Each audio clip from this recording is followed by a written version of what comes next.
সাম্প্রতিক সময়ে বাংলাদেশের রাজনৈতিক পরিস্থিতি, বিশেষ করে সেখানকার নির্বাচন নিয়ে ভারত ও পশ্চিমের দেশগুলোর অবস্থানের মধ্যে, বিশেষ করে আমেরিকা এবং ব্রিটেনের, ইংল্যান্ডের এদের ভারত এবং এই দেশগুলোর মধ্যে একটা ব্যাপক পার্থক্য লক্ষ্য করা যাচ্ছে, মতভেদ।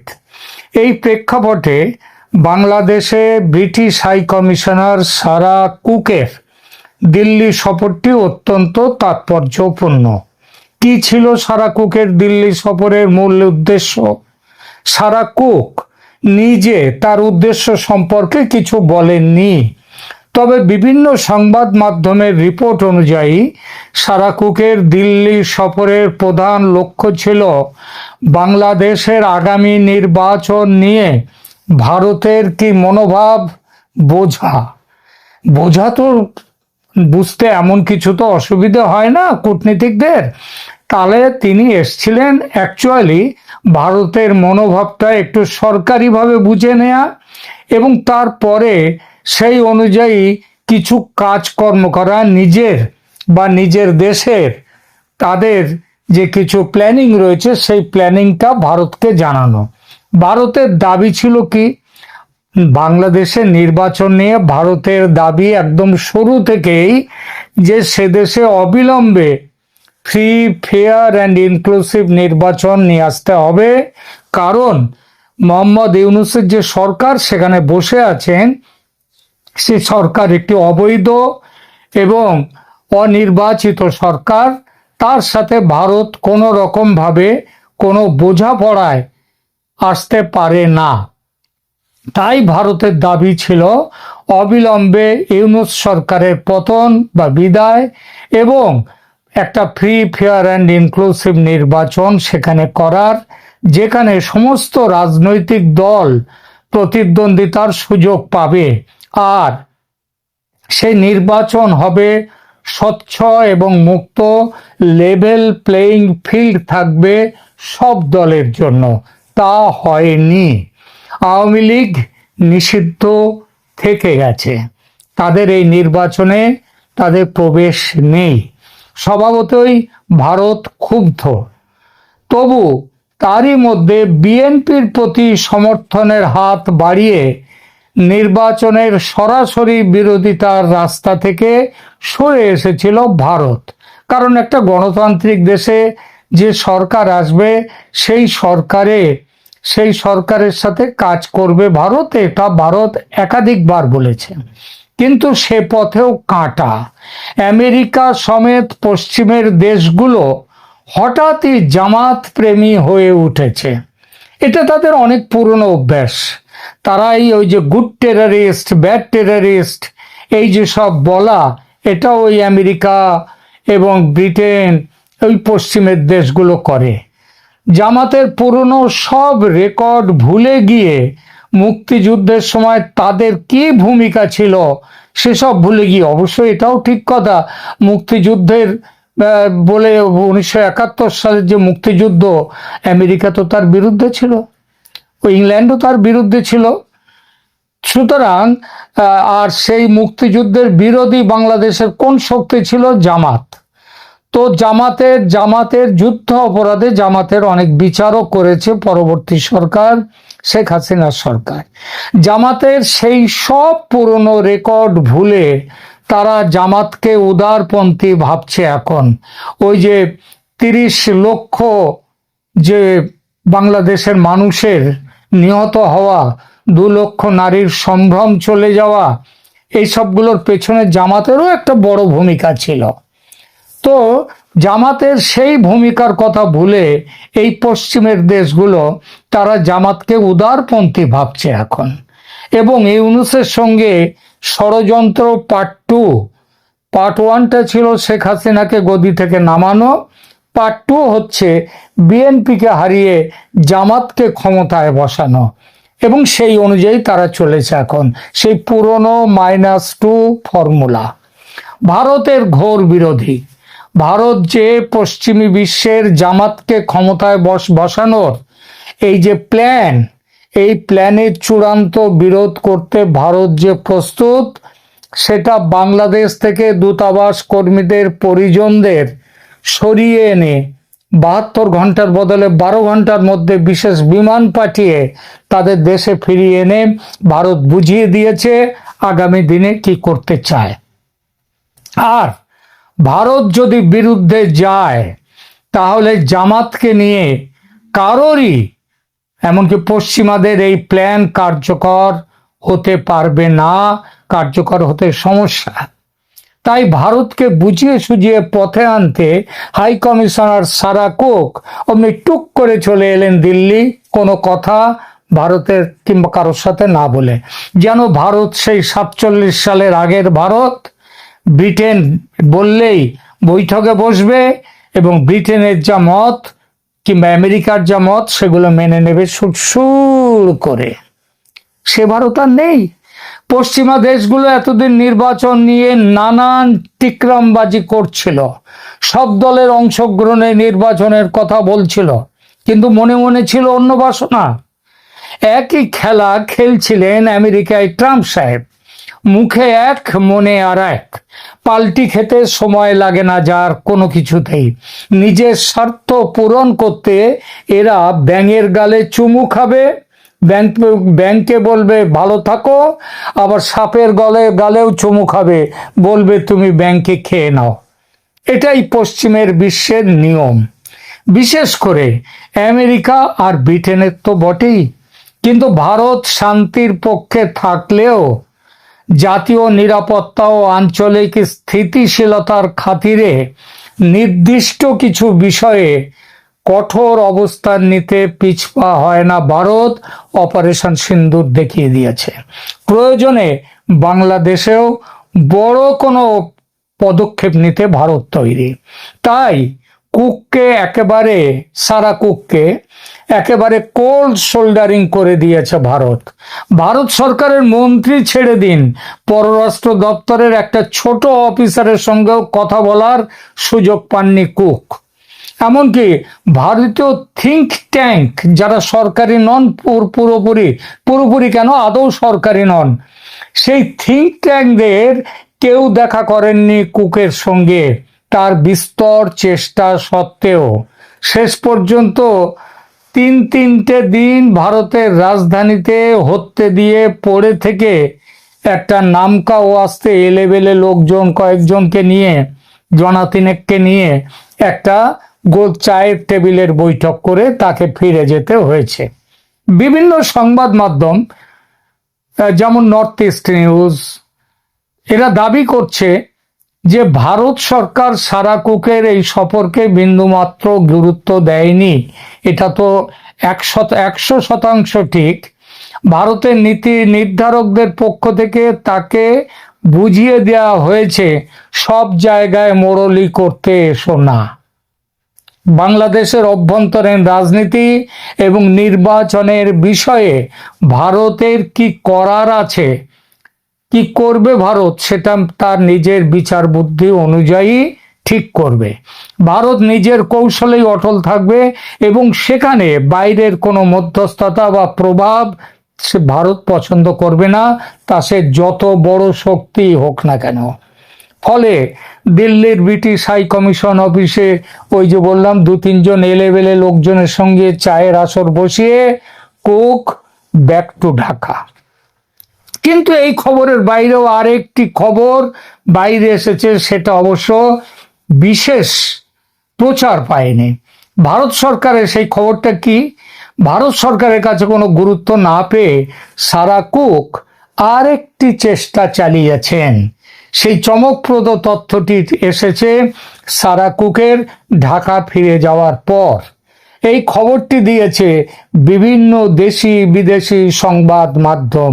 কি বলা হয়েছে সেই খবরে, সারা কুক অতি সঙ্গোপনে প্রধানমন্ত্রী শেখ হাসিনার সঙ্গে দেখা করেছেন, একটা বিশেষ বৈঠক করেছেন। শুধু দেখা করা নয়, একটা প্রস্তাবও তিনি নিয়ে গিয়েছিলেন এবং সেটি দিয়েছেন শেখ হাসিনাকে। কি সেই প্রস্তাব বলবো, তবে তার আগে জানিয়ে রাখি যে প্রধানমন্ত্রী শেখ হাসিনা এমন কঠোরতম জেড প্লাস নিরাপত্তা বলয়ের মধ্যে থাকেন যে সারা কুক দেখা করতে চাইলেন আর চলে গেলেন তার বাড়ি? এটা হতেই পারে না।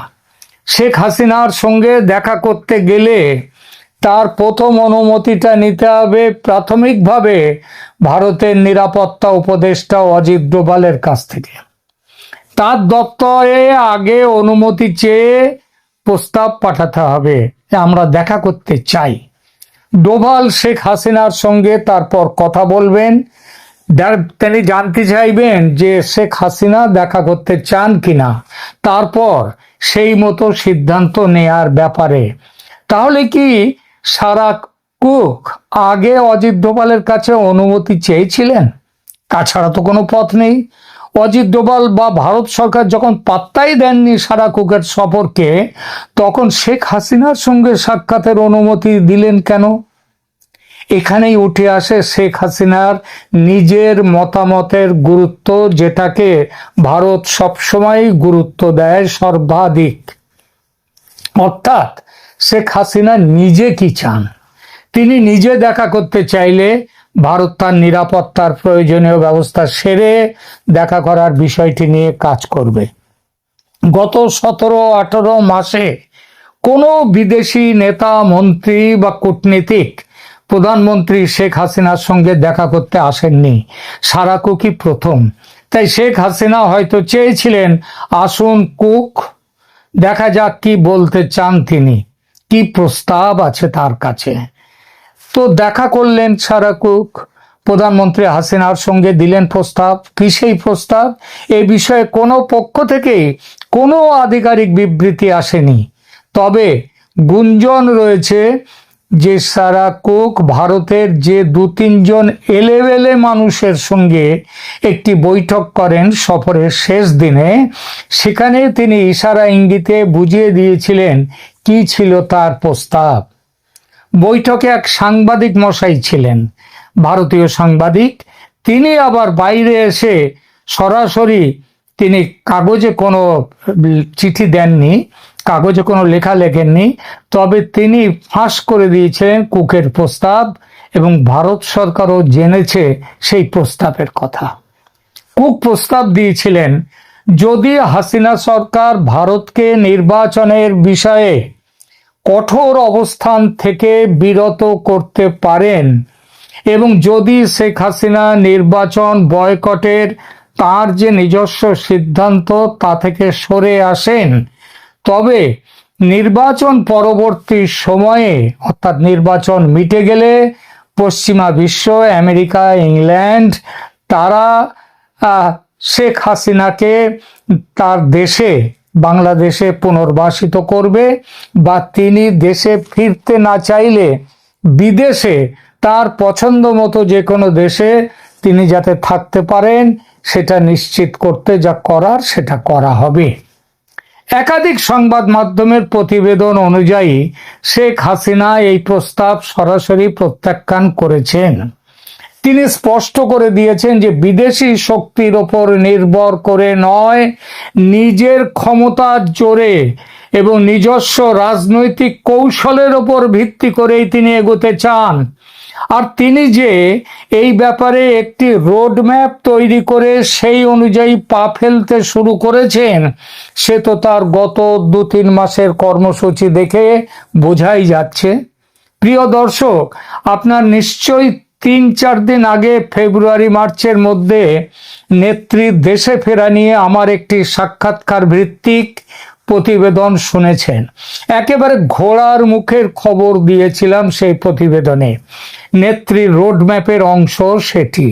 আর নেত্রীর নিরাপদে ও সসম্মানে দেশে প্রত্যাবর্তন করতে হলে যা যা করা দরকার ভারত তা করবে। এর বেশি কিছু এই মুহূর্তে ভেঙে বলার দরকার নেই। নিশ্চয় যা বোঝার আপনারা বুঝে নিয়েছেন। ঘি তুলতে আঙুল বাঁকা করতে হলে তাই করবে ভারত, সিদ্ধান্ত পাকা। আর সেটা ওই দূতাবাসের ঘটনার পরিপ্রেক্ষিতে সেটা ভারত তার কর্মচারীর পরিজনদেরকে দেশে ফিরিয়ে নিয়ে এসে সেটা ভালোভাবে বুঝিয়ে দিয়েছে যে তৈরি থাকো, আমরা বেগরবাই করলে আমরা আসছি আমরা। সার্বিক পরিস্থিতি বিশ্লেষণ করলে বোঝা যায় বাংলাদেশে নির্বাচন নিয়ে ভারত রীতিমতো শক্ত অবস্থানে রয়েছে। তারা এমন কোনো পরিস্থিতি চায় না যা তাদের উত্তর পূর্বাঞ্চলের নিরাপত্তা বিঘ্নিত করতে পারে। সারাকুকের এই সফল না হওয়া এটাই ইঙ্গিত দেয় যে বাংলাদেশের রাজনীতির সমীকরণ মেলাতে পশ্চিমা দেশগুলোর জন্য ভারত একটা কড়া গলার কাঁটা হয়ে দাঁড়িয়ে রয়েছে। ব্রিটিশ হাই কমিশনারের দিল্লি মিশনটি আদৌ সফল হয়নি।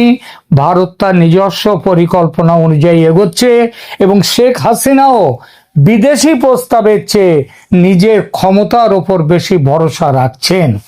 শেষ করার আগে এই গোপন বৈঠকের সংবাদ সূত্রগুলির ব্যাপারে নিশ্চিতভাবে কয়েকটি নামের উল্লেখ করব, নইলে এই বৈঠকের বিষয়টিকে কেউ জল্পনা বলে উড়িয়ে দিতে পারেন।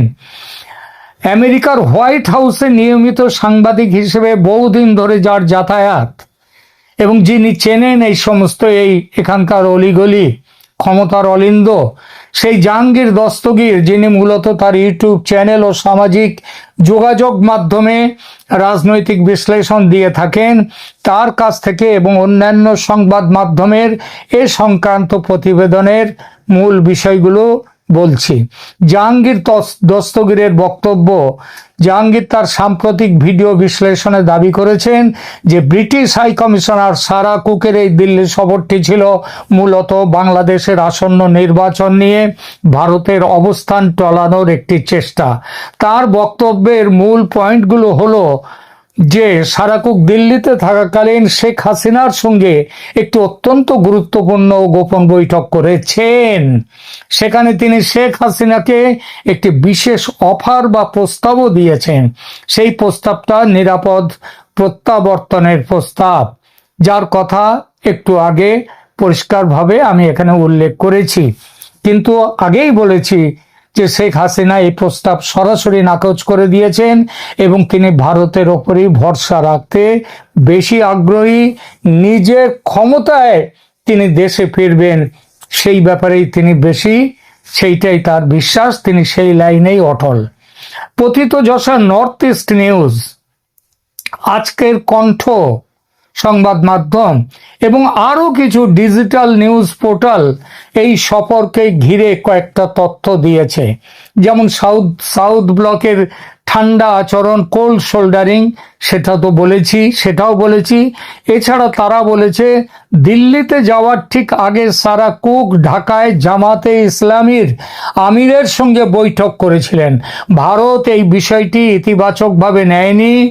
ভারত মনে করে জামাতকে রাজনৈতিক স্পেস দেওয়ার যে ফর্মুলা পশ্চিমের দেশগুলো নিয়েছে তা ভারতের জাতীয় নিরাপত্তার জন্য হুমকি স্বরূপ। আর নির্বাচন নিয়ে ভারতের পরিষ্কার বার্তা যে তারা বাংলাদেশের অভ্যন্তরীণ বিষয়ে পশ্চিমের হস্তক্ষেপ পছন্দ করছে না এবং তারা বর্তমান সরকারের বর্তমানে যে নির্বাচন নিয়ে তার যে নিজস্ব সিদ্ধান্ত, শেখ হাসিনার যে সিদ্ধান্ত, সেই সিদ্ধান্তকে গুরুত্ব দেয়। সুতরাং সারা কুকের এই সফরকে সমস্ত যেসব সংবাদপত্র বলেছেন সবাই বলেছেন যে এই সফর পুরোপুরি ব্যর্থ এবং এই যে গোপন সমঝোতার প্রস্তাব, এটাও বিভিন্ন সংবাদ মাধ্যম এই জিনিসটা তুলে এনেছে, যদিও মেন স্ট্রিম সংবাদ মাধ্যমে এই গোপন বৈঠকের শেখ হাসিনা এবং সারা কুকের ভেতরের বৈঠকের কথাটির ওপরে কখনোই নজর দেওয়া হয়নি। এটাই হচ্ছে কারণ তারা নজর দিতে পারে না, যেহেতু এটা কোনো আধিকারিক কোনো বিবৃতি কোনো পক্ষ থেকে দেয়া হয়নি। এই যে সারা কুক বেড়াতে এলেন, সফরে এলেন দিল্লিতে, এটারও কোনো আধিকারিক বিবৃতি নেই কোথাও, এটাও মাথায় রাখতে হবে। যুক্তরাষ্ট্র বিশ্ব স্বাস্থ্য সংস্থায় না থাকায় বাংলাদেশের স্বাস্থ্য খাত কি ভয়াবহ ক্ষতির মুখে? বিবিসি বাংলা গতকাল এরকম একটি ভয়াবহ রিপোর্ট করেছে, যে রিপোর্টটির শিরোনাম যুক্তরাষ্ট্র বিশ্ব স্বাস্থ্য সংস্থায় না থাকায় কতটা ক্ষতি হবে বাংলাদেশের। আজকে বাংলাদেশের স্বাস্থ্য ব্যবস্থার কথা যদি বলেন, এটি মূলত গড়েই উঠেছে, এর ভিত্তিভূমি গড়ে উঠেছে বিশ্ব স্বাস্থ্য সংস্থার আর্থিক সহায়তায়। কিন্তু বিশ্ব স্বাস্থ্য সংস্থা থেকেও যুক্তরাষ্ট্রের আনুষ্ঠানিকভাবে বেরিয়ে যাওয়ার পর বাংলাদেশের স্বাস্থ্য খাতে তার প্রভাব কেমন হবে, এ নিয়ে নানা ধরনের বিশ্লেষণ করছেন স্বাস্থ্য খাতের বিশেষজ্ঞরা। এর আগে জাতিসংঘ জনসংখ্যা তহবিল ছাড়াও ৬৬টি আন্তর্জাতিক সংস্থা থেকে যুক্তরাষ্ট্রকে প্রত্যাহার করে নিয়েছেন দেশটির প্রেসিডেন্ট ডোনাল্ড ট্রাম্প। বিশেষজ্ঞরা বলছেন, বাংলাদেশ স্বাস্থ্য খাতের যেসব বিষয়ে সাফল্য অর্জন করেছে তার অধিকাংশেই গুরুত্বপূর্ণ অবদান রয়েছে WHO এর।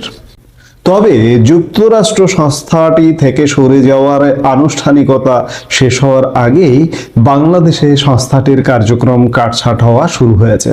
এর ফলে সম্প্রসারিত টিকাদান কর্মসূচি, সংক্রামক রোগ নিয়ন্ত্রণ, ইমার্জেন্সি রেসপন্স এবং ল্যাবরেটরি সাপোর্টের মতো স্বাস্থ্য খাতের গুরুত্বপূর্ণ ক্ষেত্রগুলোর কার্যক্রম সংকুচিত হয়ে পড়ার আশঙ্কার কথাও জানিয়েছেন জনস্বাস্থ্য বিশেষজ্ঞ মুস্তাক হোসেন। স্বাস্থ্য অধিদপ্তরের সাবেক পরিচালক বেনজির আহমেদ বলছেন, সম্ভাব্য সংকট এড়াতে দ্রুত রাজনৈতিক দলগুলোকে এদিকে দৃষ্টি দেওয়া উচিত, যাতে করে যারাই সরকারে আসুক তারা যেন বিকল্প অর্থায়ন কিংবা স্বাস্থ্য খাতের প্রয়োজনীয় অভ্যন্তরীণ বরাদ্দ নিশ্চিত করতে পারেন। বিশ্ব স্বাস্থ্য সংস্থা জাতিসংঘেরই একটি বিশেষায়িত সংস্থা এবং এটি স্বাস্থ্য ব্যবস্থার সামগ্রিক উন্নয়ন ও দক্ষ স্বাস্থ্যকর্মী তৈরি সহ বাংলাদেশের স্বাস্থ্য খাতের সব ক্ষেত্রেই বিভিন্ন ধরনের সহযোগিতা দিয়ে আসছিল।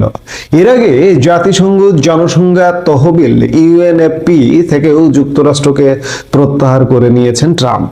সংস্থাটি বাংলাদেশ সহ 150টির বেশি দেশে পরিবার পরিকল্পনা এবং মা ও শিশু স্বাস্থ্য নিয়ে কাজ করে আসছে। উভয় সংস্থা থেকে যুক্তরাষ্ট্রের বেরিয়ে যাওয়া এখন কার্যকর হলেও দেশটি প্রায় 1 বছর আগে থেকে তহবিল যোগান বন্ধ করে দিয়েছিল। প্রসঙ্গত 1948 সালে বৈশ্বিক এ সংস্থাটি প্রতিষ্ঠিত হওয়ার পর এই প্রথম যুক্তরাষ্ট্র এ থেকে বেরিয়ে গেল। ইতিমধ্যে দেশটি WHO সব তহবিল বন্ধ করে দিয়েছে। তবে বাংলাদেশের শরণার্থী শিবিরে থাকা রোহিঙ্গাদের জন্য স্বাস্থ্য খাতের প্রয়োজনীয় সহায়তা অব্যাহত রাখার ঘোষণা দিয়েছে যুক্তরাষ্ট্র। বিশ্ব স্বাস্থ্য সংস্থার অন্যতম বড় তহবিল যোগানদাতার ভূমিকা পালন করে আসছিল যুক্তরাষ্ট্র, কিন্তু সংস্থাটি থেকে ডোনাল্ড ট্রাম্প যুক্তরাষ্ট্রকে সরিয়ে নেওয়ার পর জাতিসংঘ বলেছে, ভাইরাস সহ বিভিন্ন রোগ সংক্রমণ রোধে আন্তর্জাতিক সহযোগিতা জরুরি এবং বিশ্ব স্বাস্থ্য সংস্থা হলো তেমনি একটি জায়গা। WHO এর প্রধান তেদ্রোস আধানম গেব্রিয়েসাস ইতিমধ্যেই বলেছেন, যুক্তরাষ্ট্র সদস্যপদ বাতিল করলে তহবিল সংকটে পড়বে বিশ্ব স্বাস্থ্য সংস্থা। আর এ ঘাটতি মোকাবেলা করতে ইতিমধ্যে বেশ কিছু কার্যক্রম বন্ধ করা হয়েছে বলেও জানিয়েছেন তিনি। মুস্তাক হোসেন বলছেন, বাংলাদেশের জনস্বাস্থ্যের সব বিষয়ের সাথেই বিশ্ব স্বাস্থ্য সংস্থা সম্পৃক্ত এবং অর্থায়ন থেকে শুরু করে গবেষণা সহায়তা পর্যন্ত সব ধাপেই তাদের সহায়তা পেয়ে অনেকগুলো ক্ষেত্রেই সফল হয়েছে বাংলাদেশের স্বাস্থ্য খাত। ফলে এখন যুক্তরাষ্ট্রের তহবিল বন্ধ হয়ে গেলে এবং বিশ্ব স্বাস্থ্য সংস্থার কর্মসূচি বা সহায়তা বাংলাদেশে কমে গেলে তার নেতিবাচক প্রভাবের আশঙ্কা আছে অনেকের মধ্যে। গত বছরের অক্টোবরে বাংলাদেশে প্রায় 5 কোটি শিশুকে বিনামূল্যে টাইফয়েডের টিকা দেওয়া হয়েছে। তাতেও বড় ভূমিকা ছিল জাতিসংঘের এই সংস্থাটির। টাইফয়েড প্রতিরোধী এই টিকাটি বাংলাদেশ পেয়েছিল বিশ্ব স্বাস্থ্য সংস্থার সহায়তায় আন্তর্জাতিক ভ্যাকসিন সহায়তা সংস্থা গ্যাভির মাধ্যমে। এর আগে 2023 সালে বাংলাদেশ সরকার UNICEF, the vaccine alliance, Gavi ও বিশ্ব স্বাস্থ্য সংস্থার সহায়তায় জরায়ুমুখ ক্যান্সারের অন্যতম কারণ হিউম্যান প্যাপিলোমা ভাইরাস এর প্রতিষেধক টিকাদান কর্মসূচি শুরু করেছিল। তখন 10 থেকে 14 বছর বয়সী শিশু সহ প্রায় 1 কোটিরও বেশি মেয়েকে বিনামূল্যে এই এইচপিভি টিকা দেওয়ার কর্মসূচি নেওয়া হয়েছিল। এছাড়া বৈশ্বিক এই সংস্থাটি কোভিড মহামারীর সময়ে বাংলাদেশকে অল্প সময়ের মধ্যে ভ্যাকসিন পাওয়ার ক্ষেত্রে গুরুত্বপূর্ণ সহযোগিতা করেছিল। পাশাপাশি এ ধরনের মহামারীতে করণীয় সম্পর্কে নির্দেশনা তৈরির ক্ষেত্রেও এর ভূমিকা ছিল বলে জানান স্বাস্থ্য বিশেষজ্ঞরা। বিশেষ করে এর মহামারী ইনফ্লুয়েঞ্জা প্রিপেয়ার্ডনেস প্রোগ্রাম বাংলাদেশকে এ বিষয়ে দক্ষতা বাড়ানোয় সহায়তা করে, যা কোভিড পরিস্থিতি মোকাবেলায় কাজে লেগেছে বলে জানান মুস্তাক হোসেন। মহামারী বা রোগ সম্পর্কে গাইডলাইন, উপকরণ ও পরিকল্পনা এমনকি জাতীয় নীতিমালা প্রণয়নে বিশ্ব স্বাস্থ্য সংস্থার কাছ থেকে উপকৃত হয়েছে বাংলাদেশ। বিবিসি বাংলাকে বলছিলেন তিনি। বাংলাদেশের স্বাস্থ্য বিভাগের পক্ষ থেকে 2025 সালের শুরুতে সংক্রামক ও অসংক্রামক ব্যাধি প্রতিরোধ, ভ্যাকসিন প্লান্ট স্থাপন ও ভ্যাকসিন তৈরি, ঔষধ প্রশাসন অধিদপ্তরের সক্ষমতা বৃদ্ধি, কমিউনিটি ক্লিনিককে জনস্বাস্থ্য সেবার মূল কেন্দ্রে রেখে 2030 সালের মধ্যে বাংলাদেশে সার্বজনীন স্বাস্থ্য সুরক্ষা ও টেকসই উন্নয়ন অভিষ্ট অর্জনের জন্য স্বাস্থ্য খাতে বিশ্ব স্বাস্থ্য সংস্থার আরও সহায়তা চাওয়া হয়েছিল। এর আগে বাংলাদেশের অন্যতম সফল স্বাস্থ্য বিষয়ক কর্মসূচি হিসেবে পরিচিত সম্প্রসারিত টিকাদান কর্মসূচির আওতায় বাংলাদেশ থেকে পোলিও, ফাইলেরিয়া ও কালাজার নির্মূলে কারিগরি সহায়তা দেওয়া ছাড়াও বিশ্ব স্বাস্থ্য সংস্থা কনজেন্টিনাল রুবেলা সিন্ড্রোম নির্মূলের জন্য টিকাদান কর্মসূচিতে সহায়তা দিয়ে আসছিল। ফাইলেরিয়াসিস ও কালাজ্বর বাংলাদেশ থেকে দূর হয়েছে বলে বিশ্ব স্বাস্থ্য সংস্থা বাংলাদেশকে সনদ দিয়েছে এবং টিবি গভর্নেন্স সার্ভে এবং মিজেলস কেস ফ্যাটালিটি স্টাডিতে সহায়তা করেছে। অর্থাৎ কয়েক দশক ধরেই বাংলাদেশ ম্যালেরিয়া, যক্ষ্মা, ফাইলেরিয়া, নিপা, বার্ড ফ্লু, অসংক্রামক ব্যাধি, মাতৃ স্বাস্থ্য, শিশু স্বাস্থ্য, পয়জনিং, মেডিকেল এডুকেশন সহ বিভিন্ন বিষয়ে কারিগরি সহায়তা পেয়ে আসছে বিশ্ব স্বাস্থ্য সংস্থার কাছ থেকে। প্রায় 50 বছর ধরে বাংলাদেশের স্বাস্থ্য বিষয়ক সাফল্যগুলোতে এই সংস্থাটির ভূমিকা আছে। উপজেলা পর্যায়ে স্বাস্থ্য কমপ্লেক্স তাদের বড় অবদান। যেসব রোগ নির্মূল হয়েছে কিংবা নির্মূলের পথে সেগুলোকে কেন্দ্র করে নেওয়া কর্মসূচি এখন তহবিলের কারণে ক্ষতিগ্রস্ত হলে এসব রোগ ফিরে আসার আশঙ্কার পথ তৈরি হতে পারে।